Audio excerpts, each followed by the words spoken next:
right, we are back at Cracks in Postmodernity. Today we have a very special guest, Andrew Boryga, who is the author of Victim, a novel which just came out last week. That's right. Okay, so we've been promoting this book for a couple weeks now. I had my review in Critic, reviews in Compact, even in the New York Times this week, right? Yes, this week, yeah. Awesome. So, Andrew, let's start with just give us a little bit of a synopsis of the book for those who aren't familiar.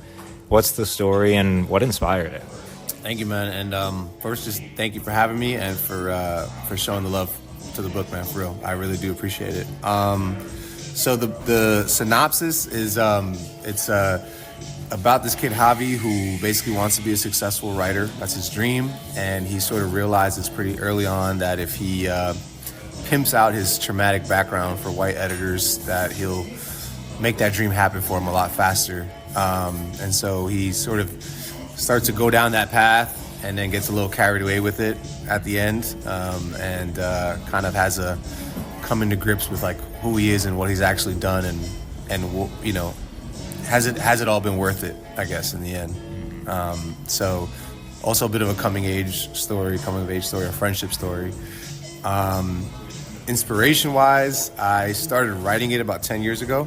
So that was really trying to write this friendship story between these two friends who grew up in the same neighborhood and then just took drastically different paths in life. And that was based on just my own background, having grown up in the Bronx and then gone to like Cornell and written for New York Times and New Yorker and other places like that, and just wondering like how the hell did I get there? And then friends of mine ended up in jail or addicted to drugs and stuff, and you know, dealing with all that.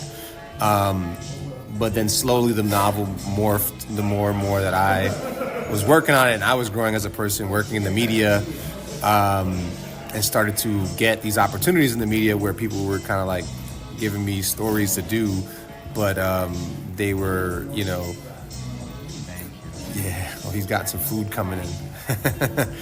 No, thank you. And you got some real food, man.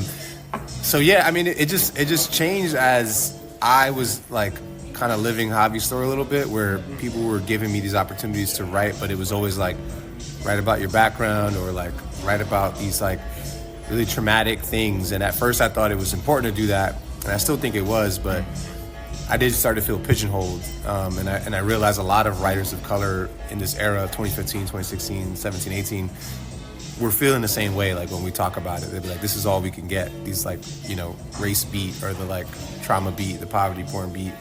And so I just felt like I wanted to write about that. And I landed on Javi being like the alternative version of me who like was getting these opportunities, but instead of me, where I kind of like started backing away and just like, I was like, I felt icky about it.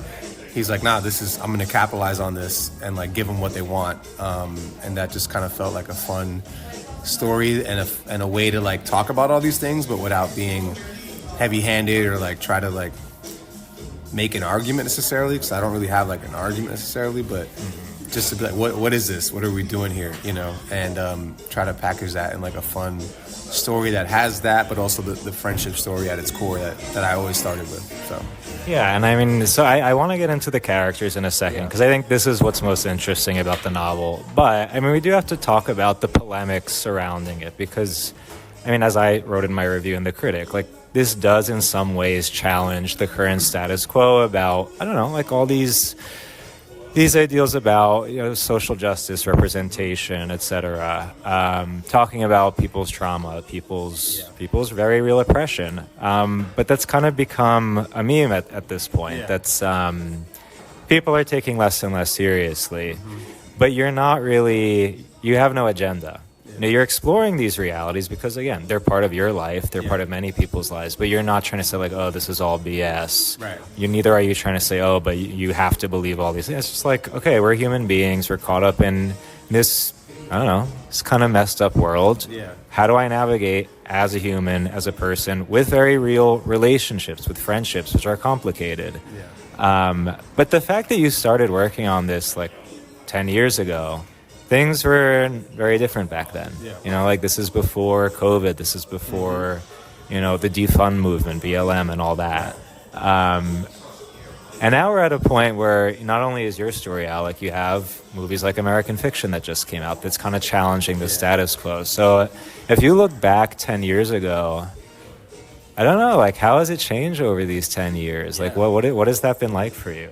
It's been a pretty drastic change, man. I think when I first started writing about this, I had very like early inklings of some of these trends because I was at Cornell, and like it was this space where obviously elitist space, but also where diversity is celebrated. But it was like, I don't know, it was like an odd thing because they just take all these kids of color and like you bunch them together and like we have diversity, but then you'd hang out around them and it's like we were such varying degrees of like status and class and like background. And so like I think my first understanding of some of these intricacies was like being like diversity kid at Cornell but being like but you rich though, like you know, like which is fine, but like they would make it seem like we're all just one group and we all think the same and act the same, and it's like, well, like okay, that kid is Puerto Rican, but he's like Puerto Rican from the island and with a lot of money, and he goes like boating, and I'm like New Yorican from the Bronx. We're not exactly like the same, you know, but there was just like broad brush that we were being painted with. And so that was like pretty early where I was just thinking about that stuff. But I think what was most interesting was to watch like the wave of diversity like being championed in literature and media happen when I graduated like 2015, 14 or so, where all of a sudden like everyone was like, we want diverse voices, we want diverse voices, we want diverse voices. And it was like, that's dope. Like I'm happy that it was great, you know. But then it was like, we want diverse voices who are going to say certain things, you know, or like we want these certain stories. And so it was like this weird, it was a mix of like being excited and then slowly being like is disappointed or just like looking at it skeptically, like what do you really want it, or do you want like the trendy version of it, and are we just going to be discarded when this is not like popular anymore, you know? And I felt that a lot with, you know, like in 2020, for example, I was actually happy that there was finally like a moment where I feel like the whole country agreed, like, okay, we need like reform in the police, right? We need to change some things, and everyone's posting their black squares and everything. But then it's like, again, it just like fractured, and I felt like we never passed anything real, you know, like no like significant change happened when we had this final moment where everyone's in agreement. And I think it's because like people started using it for their own agenda. It was like, you know, pushing it way too far, and like we're gonna like disband entire police forces, and it's like, well, wait a minute, like we do need, you know. And then other people being like, oh, that's stupid, like, you know, the woke left is gonna ruin this country, and it just like fractured again. And so it was like, I don't know, there's been this waves from this period where like I feel we've had moments where we're gonna all agree that we should do something for good, and then it kind of gets co-opted by people, and it's like it's just been annoying to watch. And I don't know, I just felt like I had a lot of thoughts about it, but I didn't want to write like an essay. I wanted to like try to get out some of these things through characters who felt real, you know, and authentic. Yeah, I mean, we have enough think pieces on like what's right. Like, I don't want another fucking think piece. Right. Like, oh my god, I can't even read them anymore. Honestly, like I see the headlines and I click and I'm like, I can't. I'm like, okay, we're gonna talk about defund the police. We're gonna talk about these things. I'm like, all right, I'm not. You know, I just feel like there's been so many. There's nothing original to contribute in that form. I think, at least. Yeah, no, and I mean, what's for me is so valuable about the story is that, again, you're not taking a side, you're not arguing for something, you're looking at, again, human nature, like what happens to someone who's in these circumstances, who's in the middle of these conversations about very big social issues. What does it do to them as an individual? Yeah. You know, like people are not black and white. I mean, right, pardon the pun, but like the fact that Javi, that he's coming from the Bronx, like he's, you know, coming from an underprivileged background, we could say, and then he goes to this, you know, this elite school where he meets other people of color, but many of whom are very much privileged. Mm-hmm. Not to say that, again, they don't experience some barriers, but he has a very particular experience, which is different from theirs. And I think that's something that very easily gets lost in this kind of discourse about identity. That sure, there is skin color, there is identity on the surface, but there's also socioeconomic factors. There's also cultural differences because you have people growing up in the suburbs who have a lot of money, like his eventual girlfriend, which is totally different from Javi growing up in the Bronx. Yeah. But again, like, as much as you said, like, there need to be these big conversations about police reforms, about, representation, access to certain opportunities. But what often gets evaded is the question of, okay, but who am I as a person and how am I living my life? I mean, if I choose to kind of play this victim card to the point that I don't actually have integrity in my work, like I don't take my work seriously, like what does that do to my character? And I think that's what's most fascinating. You really explore the moral conundrums that someone in this situation finds themselves in. So I do. Let's we'll talk a little bit more about that later on. But I do want to get into these characters because, there's so much depth to them. Let's start with Anais. So this is the girlfriend who again she's mixed race from suburbs of upstate Albany. Dad is a police officer. Dad is Puerto Rican. He's Puerto Rican, from the Bronx. So Puerto Rican and Dominican. Puerto Rican and Dominican. So. Where did this character come from? What inspired her? Yeah, she's a mix of people that I met at Cornell, I think, and and also like after that. But just like, I don't know, there were these types that were, like they got on campus, and because again we were being grouped together as these like POCs or diversity students, they kind of like I saw an opportunity to like make a name for themselves almost, by standing up for certain things and, being this sort of campus activist. Not to say that there weren't some who were for real about what they were doing, but I don't know. I did get the sense that some of it was also like, I'm gonna do these things because it's gonna look good on my resume when I get out of here and I go get whatever like corporate job I'm gonna get or whatever. I'm leading these boards and so on and so forth. And so there was a bit of that, but also just like people that I've like met or interacted with or just read about that like, like someone like what's this guy's name? Sean. That he changes his background like every 2 years and gets in trouble for like defrauding people. I forgot his name. He got in trouble again recently. I forget. But like these people who are like riding these like waves of activism, but then you like they look into them and it's like, oh, okay, they never gave that money to the people, or they never actually did these things that they said they were gonna do.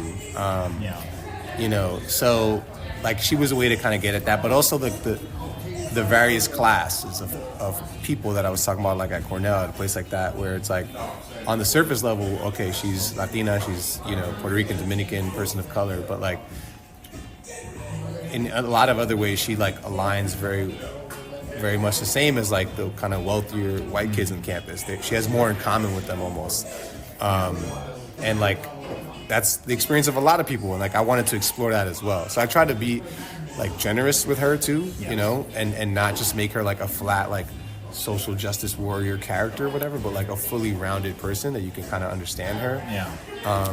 Because she does believe in a lot of these things, but she's also like, she comes from a certain background and she wants to make sure she keeps that background, right? So when they move to New York together, she don't want to live in the Bronx because it's a little too dirty for her. It's a little like too under her.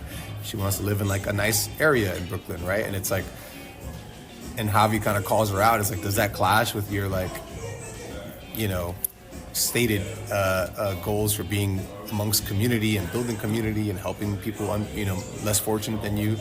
And I don't know if it like, these are like moral conundrums that I think people have, right? Like I think even if you're from New York and you grew up with a background like I did and you make, you get a nice job, you make money, and it's like, if I move to like the pop-in like Brooklyn area, am I a gentrifier now? Or like, like you don't, it's like hard to answer that.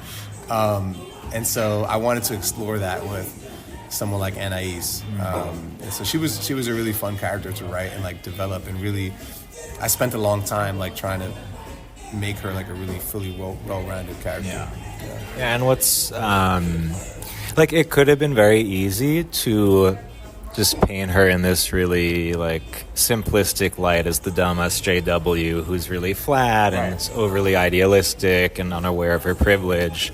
And I think like that's the risk with what you were saying before, like people who are overly reactionary, people who like totally dismiss all the quote unquote like woke stuff. Because like they see the real pitfalls in it, but don't acknowledge that, well, okay, we still need to have these conversations. Just because some people are stupid about it doesn't mean it's not worth talking about. And I think you're pretty charitable to her. Like, you show that she has good intentions. Like, she's very idealistic. That's great. That's commendable. And that it's hard for her to confront the fact that, like, she has this, I mean, I feel bad for her because she has this disconnect. She knows she's Latina, but she's growing up in the burbs, and she, like, doesn't feel connected to her people. You know, so when she has this conflict about, like, do I live in the Bronx? Do I live in gentrified Brooklyn? We could easily make fun of her and, like, be like, see, you thought you were so down, and now you're like, oh, you're this princess. But that's a hard thing to confront. So, like, you really give justice to the fact that these are people really sorting through important questions about moral character, about identity.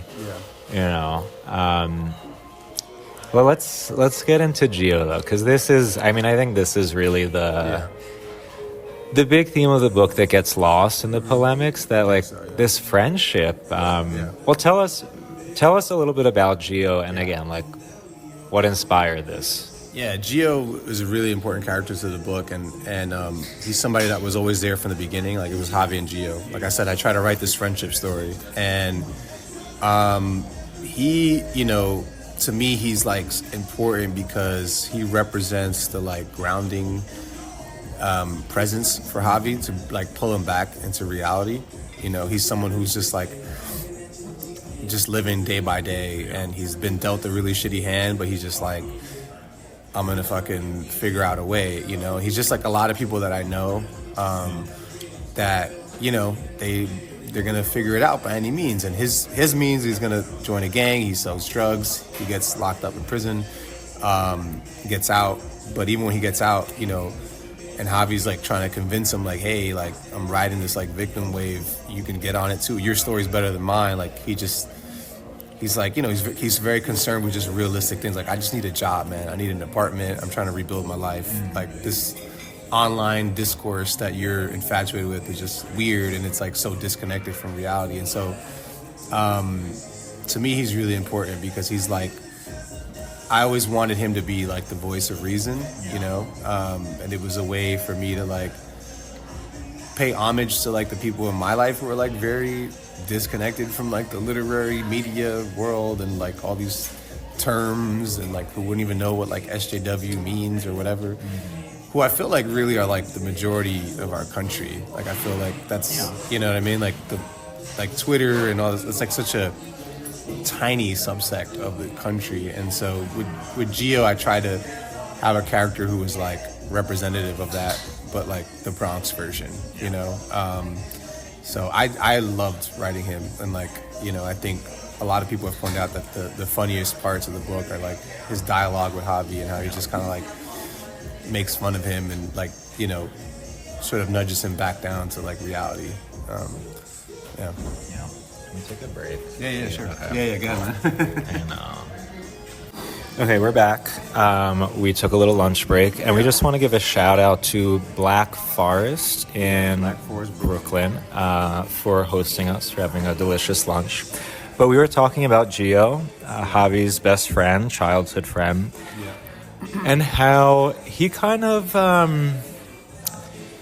he challenges Javi to, I don't know, like to really look at how real he is, or how not real he has become ever since he starts to make it as a writer. I mean, there are a lot of these funny scenes where Javi's really, you know, puffed up about, I wrote this piece about this really important issue, and he wants Gio's approval. Like Gio, who just got out of jail, was involved in gangs. And Gio is just like, yeah, honestly, it's like, what are you doing? Like, this is kind of ridiculous. So yeah, like to see this back and forth between the two of them is interesting. And as you were saying before, you see like, okay, he goes down this different path in life. And Javi kind of gives him the usual spiel of like, oh, you're the product of a messed up system. It's not your fault. And he's like, look, the system may be messed up, but I chose to go down this path. Yeah. And I think it's, again, like it cuts past this polemic one side versus the other because, sure, the system is stacked against some people. Yeah. Some people are more likely to get involved in crime. But at the end of the day, you do kind of have a choice. So it's, again, it's not black and white. Yeah. So let's talk about that, like that moral conflict that unfolds between their conversation. Yeah, I mean, honestly, a lot of that was based off of when I taught in prison. Okay. I taught creative writing in a prison like a couple years. This prison in Miami, out in the Everglades, and it was like 30 guys. I probably taught like 3 or 4 classes, about 30 guys each class, and like they were writing poetry, stories, things. We were having conversations about like. These people. Some people were for life. They've been locked up young, and it's like, the stories that they were writing and the things that they were like, it was not kind of what you were hearing on like Twitter or whatever, right? It was kind of like, it was a broad spectrum of people, and for the most part, though, they were trying to like. They had been there for a while, and they were just like, all right, we're here, and I'm trying to like better myself, and some of them told me flat out, like, yeah, I did bad things, you know what I mean? Like they kind of like owned up to it, you know what I mean? And I don't know, it was just so much more nuanced than like what you would expect, and it was also just from my family. Like I've had family members, be locked up for various things, violence or drugs, and like, they'll tell you like, yeah, I was kind of wild. I should have did that. Like I know better now. They don't kind of just like blame the system right away. They will say like, oh, I wish I had a teacher. Like there's like a give and take. Mm-hmm. It's not just like this blanket like it's their fault. It's the man's fault that this happened to me. It's like no, like I probably shouldn't stab that guy, but but I was really angry or whatever. I got carried away or whatever, and so it was just like.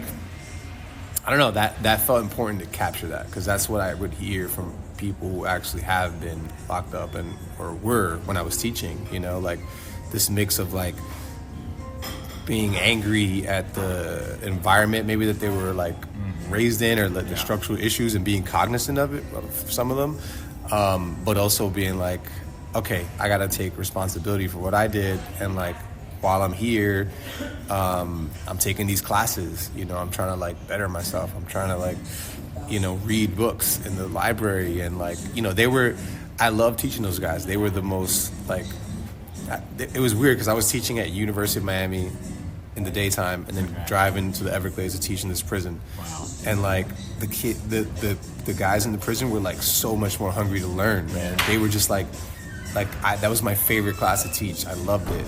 They were like, I never had to like beg people to raise their hands. I had to like tell some of them like I need to move on now. Like they were just, they were dying to learn, and I never asked them what they did. I just treated them like students, and they I think appreciated that so much.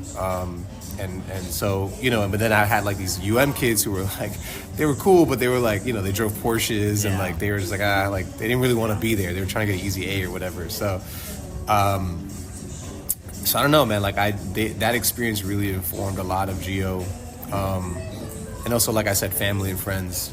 Just like having actual conversations with them, like how do you feel? And it's like a lot of times it's like, I got caught up, and now I gotta fix things. Hopefully, or some of them don't. They don't learn. They don't. It's maybe like doing a little bit is not a big deal for them. So it's like these varying perspectives on that system that I felt like I wanted to touch on, and through Gio, so that was a big inspiration for that, for all that. Yeah, and I want to get into how like Gio really holds him accountable because number one, he's known him his whole life. Like, they grew up together, but also, like, he's been through it. Like, he's had to ask real questions about what have I done with my life? What mistakes have I made? And he can't afford to go into these kind of, like, abstract ideals about, like, justice and society. Like, no, it's like you got to look at yourself in the mirror and be like, what am I really doing with my life? So he really has that, like, he's really bold in challenging Javi to ask, like, again, what am I doing when I'm publishing this stuff? Do I really have a noble intention behind it, or is there something very self-serving? Right. And I think I mentioned this in the review. I don't know if you've read Christopher Lasch at all, Culture of Narcissism.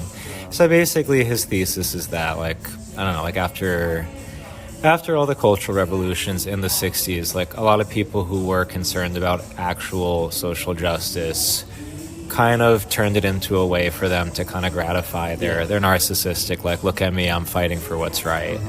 And that's, I don't know, like, that's a lot of people's critique today, that SJWs are really just looking for attention.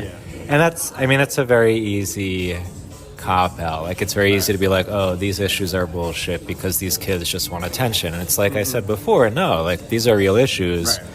But we have to be real about the fact that just because you're pursuing some noble cause doesn't mean you're using it to gratify something kind of selfish in you. And again, it's Gio who has that authority to really be like, look, like, what is this for? Is this for something truly good, or is it just because you feel insecure and you want attention, you want to feel better about yourself? That question of moral character, again, it's more complicated than we'd like it to be, but I feel like you give a lot of space to Javi to be like, yeah, maybe I'm kind of being a piece of shit right now. Maybe I'm just an asshole. So, like, let's talk about that. Like, how do you, I don't know, what was that like trying to give him that space to come to terms with the fact that, yeah, he was kind of a dick for a while? Yeah. I mean, I just felt that capturing that struggle was important, you know, that internal struggle, because I think you said it really well. Like, there are, like, even people who are trying to do it for noble reasons, you know, nowadays, I think with social media, like, it comes with all this attention. You kind of, if you're successful at it, you get turned into a brand, you know, like, I mean, you see, like, Colin Kaepernick is, like, he's doing, like, ads and stuff now and, like, getting these sponsorship deals, and it's like, so it's like there's a struggle of, like, what am I doing? Is this for good, or is this for me? Or, like, and if it is for good but it turns out being for me, is that okay? You know, like, and so I wanted to paint all that, because that's stuff that I would think about too when I would get these opportunities, you know, like I wrote about, like, Hurricane Maria, I remember, in Puerto Rico for the New Yorker, and I had a lot of struggle about that, because I was like, am I the right Puerto Rican to write this story? You know, like, am I Puerto Rican enough? I don't know. You know what I mean? Like, my Spanish isn't that great. Like, it's okay, you know. And I've been to Puerto Rico a lot as a kid, but, like, I'm not there. I don't live there. You know what I mean? So I wrestle with a lot of those things, and I think whenever I take on, like, especially like a nonfiction piece where I'm going to sound like authoritative in some way, I think about that a lot, and I can't say there's ever any like easy conclusion to it or easy answer. I'm usually conflicted, but I will say yes if I don't feel like the conflicted part is, like, outweighing the other part where I feel like I should do it. But it's always there, you know. It's like, even when I write about the Bronx, as much as I live there and, like, I love it, I know it, like, I'm like, there's people who know it a lot better than I do. And so, you know, it's something that I think writers in particular probably, I hope, grapple with, you know. And so, you know, I wanted Javi to sort of do some of that. But even though I did make him a lot more, like, cynical and, like, success hungry perhaps than like I was, I still wanted him to, like, feel like a real person, you know, not just be, I really just tried not to write, like, cut out characters, you know. I wanted you to really feel like these were real people, and even though he's doing shitty things, like, he is conflicted about it, and he feels that in his mind, though he's still doing it for the right reasons, until he kind of realizes he's not. Yeah, and I mean, it's sad to me that I think a lot of people, like, look past this theme in the book, because, again, like, you're hitting on these hot button issues. But really what's most fascinating is that what brings Javi back to himself is this lifelong friendship that, you know, Gio sticks with him even when he is a total asshole. Like, there's this sense of fidelity. And it makes me think, so someone we've had on the podcast several times, Tara Isabella Burton, she writes fiction, nonfiction. But in her latest nonfiction book, she wrote about how, like, I don't know, like in the modern era, we have this sense of like the self-made person. I invent my identity, I project it out onto the world. Yeah. And that could be something very liberating because like you define who you are on your own terms, but then you could also get out of hand. Like you can start to define yourself by things that like, I don't know, like that get you hype for its own sake, that just get you attention, even if it's meaningless or something bad. Sure. And she was saying basically, I don't know, like what's happening in this relationship, that it's committed friendships, family relations that will bring you back to your true self while you're exploring who you are, your identity, especially for writers. Like without those friendships, without someone who's really going to be like, okay, but who are you really? What are you living for? There's nothing that's going to like, I don't know, like we're not truly free then, you know? And I think that's what's most satisfying by the end of the book, that there's someone who's able to like bring him back to these real questions. So I don't know, like I'm curious, especially for you as a writer who you're exploring a lot of big questions about your own life, about the society you grew up in. As you started to get published more, as you started to get more success, who are the people who would like bring you back to yourself, who weren't afraid to challenge you? Maybe if you were going in a certain direction, maybe wasn't the best. Yeah, I mean, honestly, like you were saying, those family relationships, you know, my mother, my wife, my best friends, you know, from high school, who've like, they've known me since before all this stuff happened. And so, I don't know, like I think because I've always been close to them, these, not just my friends, but my mom, you know, people like my wife and stuff, we've been together for like 10 years, so she's seen me grow too. So like, I think having those people in my circle and being close to them, and like, I know I'm going to see them, I kind of like, I can't like front, you know, on the page, you know, because like, they're going to read it eventually and they're going to be like, I guess that was okay. That was a little weird. Why'd you say it like that? Or why'd you write this thing like that? You know, so like I felt I wanted to like hit at that because for me, that's always been like a grounding. These people are a grounding presence, even though they're not at all like engaged in this literary world or whatever, media, hyper obsessed world.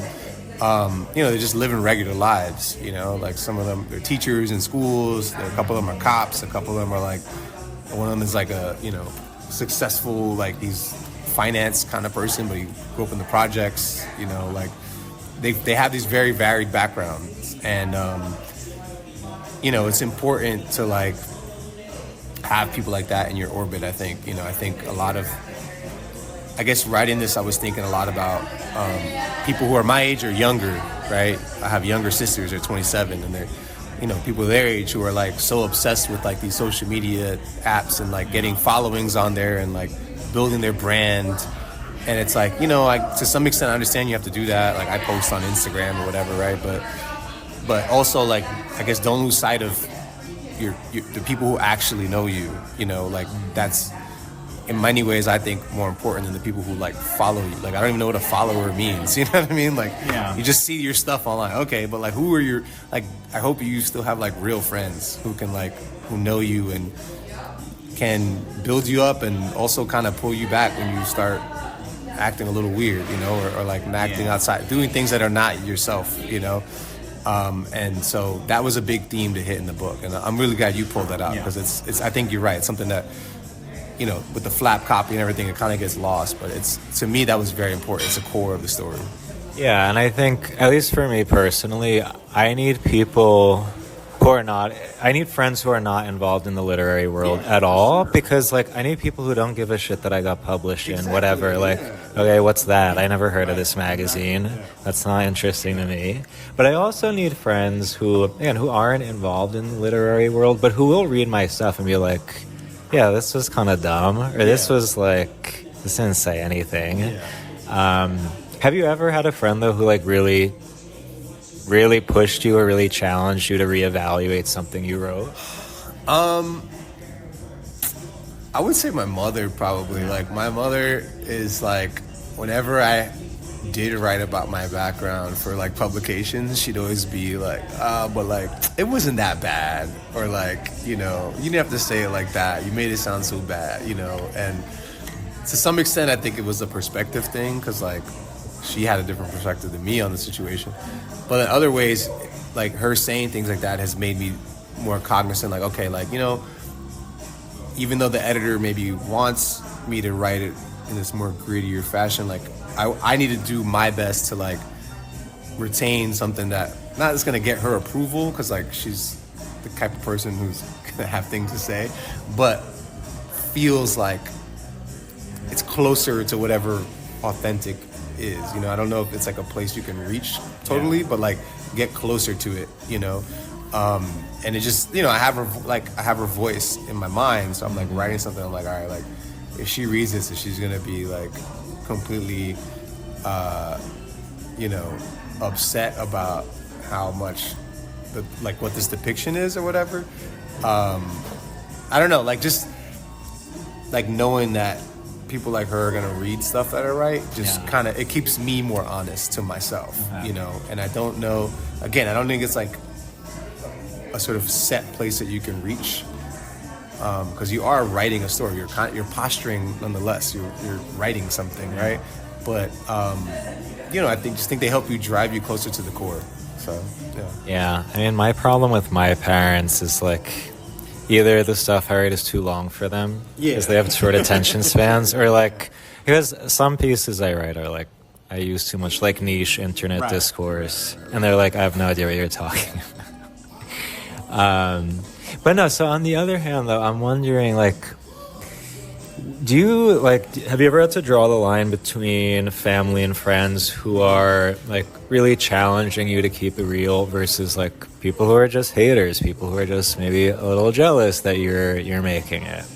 Not really, honestly. And to be fair, like, I can't say that my friends are like constantly challenge me, or my mother even, because she's the same way. Like, she won't read everything I write, and if it's like she clicks on it super long, she's like, oh, okay, like she'll share it, but be like, you know, I'll read it later, and like, you know, so it's like,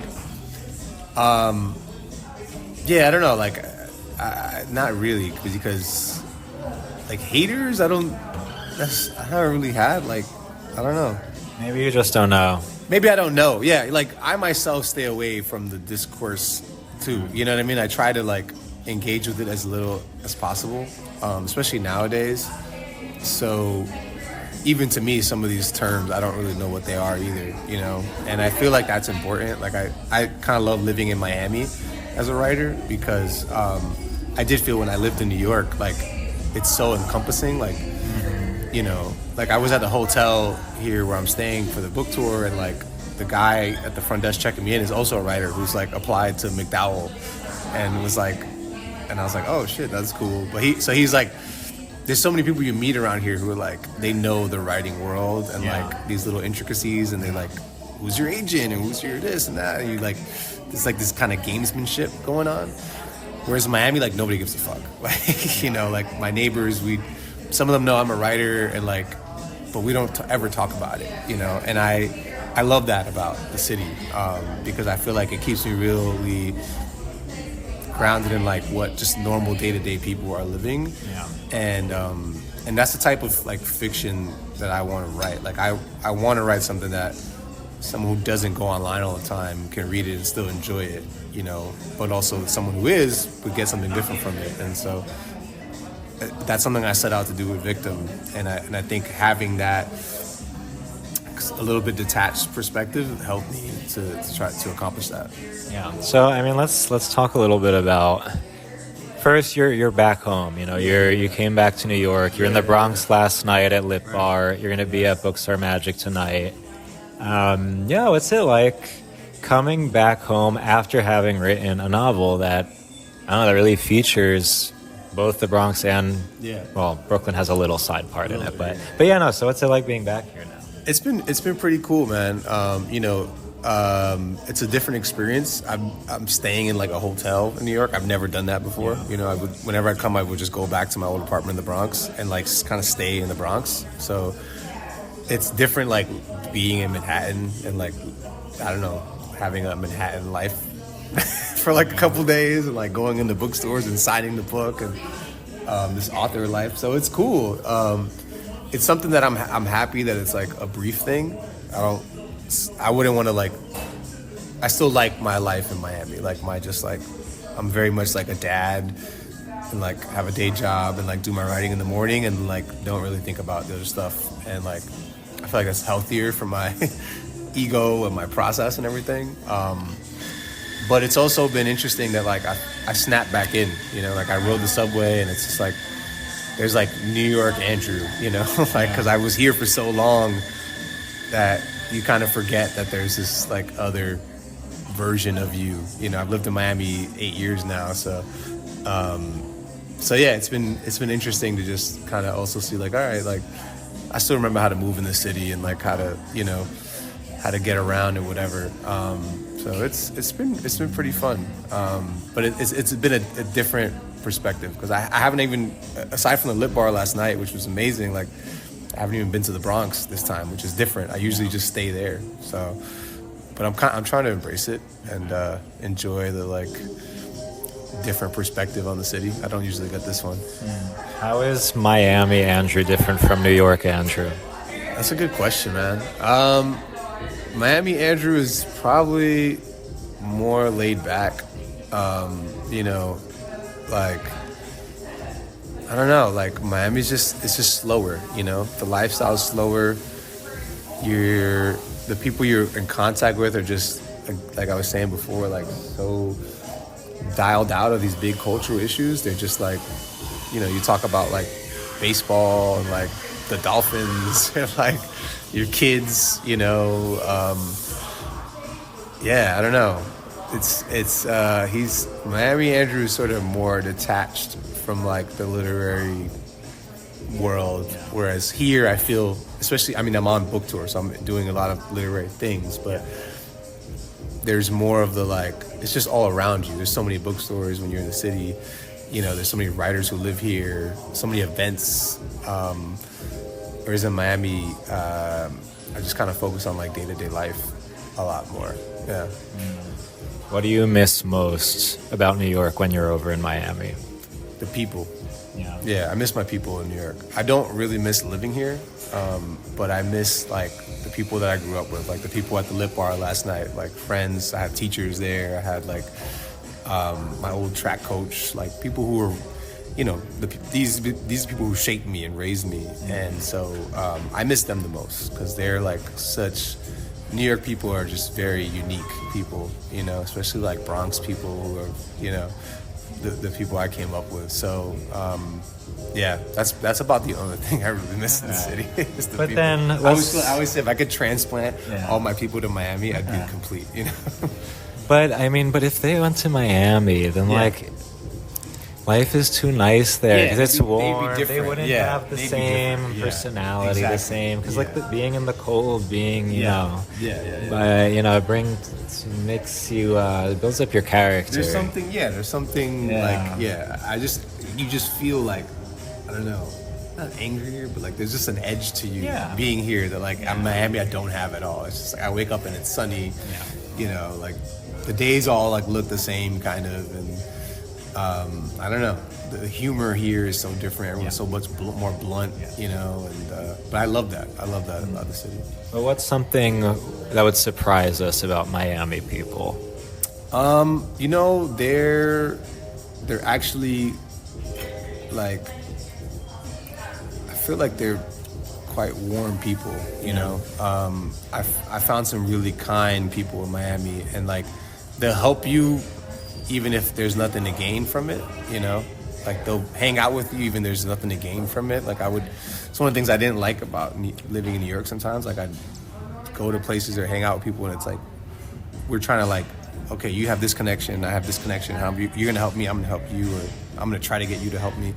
There's kind of this like game going on, and in Miami, it's like if they're gonna hang out with you, it's because they like you, you know, and like they don't really care what you do. It'll probably never come up. Like I hang out with people. I have friends in Miami who hang out all the time. We never talk about. I don't even really know what they do, you know, and they don't really know what I do. Like it just never comes up, you know, and like I love that because it's like Steven the person, we're hanging out. It's not like, you know, okay, I know you work for this magazine, I'm trying to write for them, so like I'm gonna hang out with you and then maybe you're gonna invite me here, you know, like that happens so much in New York, and like Miami that never happens, and I love that about the city. That's a whole other world. It's another world. I can only imagine. But okay, so you said something last night at the Lit Bar. I don't know if I believe it. You said you wake up at 5 to write until 7. Yeah. And you have to take care of your kids. You have your day job. Are you really writing like at the crack of dawn for 2 hours every day? I do. I get up at 5. Yeah, I get up at 5, make my coffee. Sometimes I drink like pre-workout, like that. It just like hits you faster, and I write, man. Yeah, like that's, you know, like the last couple months I haven't been able to do it because of the promotion. So I still get up, but I'm doing like emails or like writing an Instagram post or whatever I'm gonna share later, or just responding to a Q&A or something. But like that's my time, man. That's like, to me, it's like sacred time. Like I get up, write, maybe try to squeeze a little workout in the gym downstairs, you know. But I do that Monday through Friday. Like it's so automatic that I wake up kind of really early for no reason now. Like I'm here without my kids and I'm still waking up way too early, and I'm like, I should just be sleeping in, but my body is so accustomed to it that, yeah, I'm a morning person. I've always been a morning person. Yeah, my wife hates that. She's like not a morning person, but I feel clear and like, you know, and like I said last night, it's just there's nobody gonna bother you at 5 a.m. There's nothing, no one's texting you, no one's emailing you, like, so for me it's like the best time. Yeah, I thought about trying it after you said it. I was like, yeah, no. It's not for everybody. No, it's not for everybody. And I totally get that. There's some people who could do the night owl thing, and I tried doing the night owl stuff. It's just whatever I wrote was shit. Like it just never worked, you know. So whatever, if you could do the night owl thing, that's cool. But I do think if you're trying to, like, as a writer, you know, like you need to block out at least an hour or two where you're just like pulled away from the world and like sitting there, even if you just read, or you like read an article that is like maybe might inspire you. I don't know. Write 2 sentences, and sometimes I just fuck around too. Sometimes I'm sitting there and I like still will look at Twitter or something, and I'd get mad at myself. I wasted my time, but I showed up. You know what I mean? I think the important part is just showing up. Okay, so before we wrap things up, what do you want to see in literature, in new books coming out? What do you think needs to be explored that hasn't really been yet?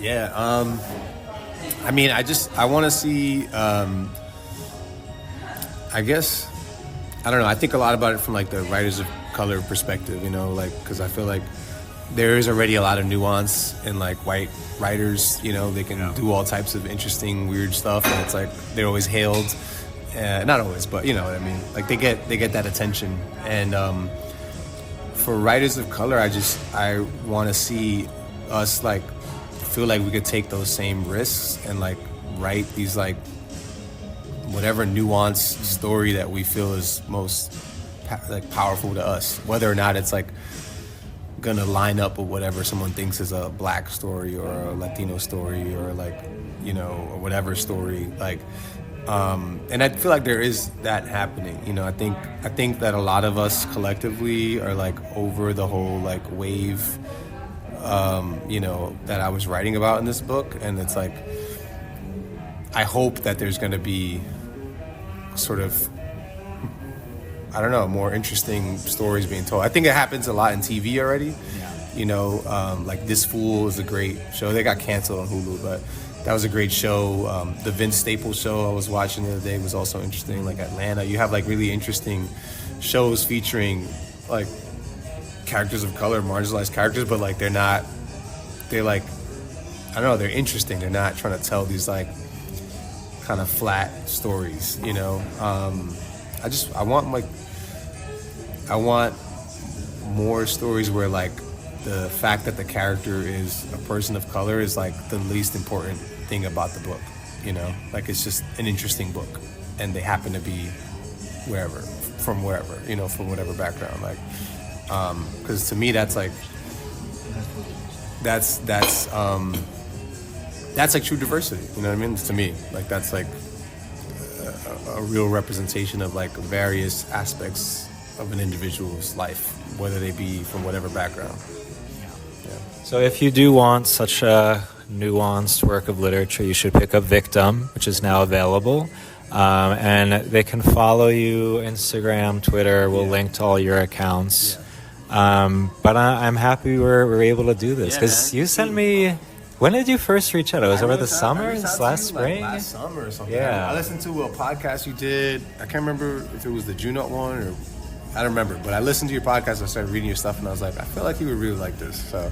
And I did. I'm glad. And I'm I glad did. I'm glad we made this happen, man. Yeah. So no, but thank you, Andrew, for coming on. Of course. It's an honor, man. Thank you.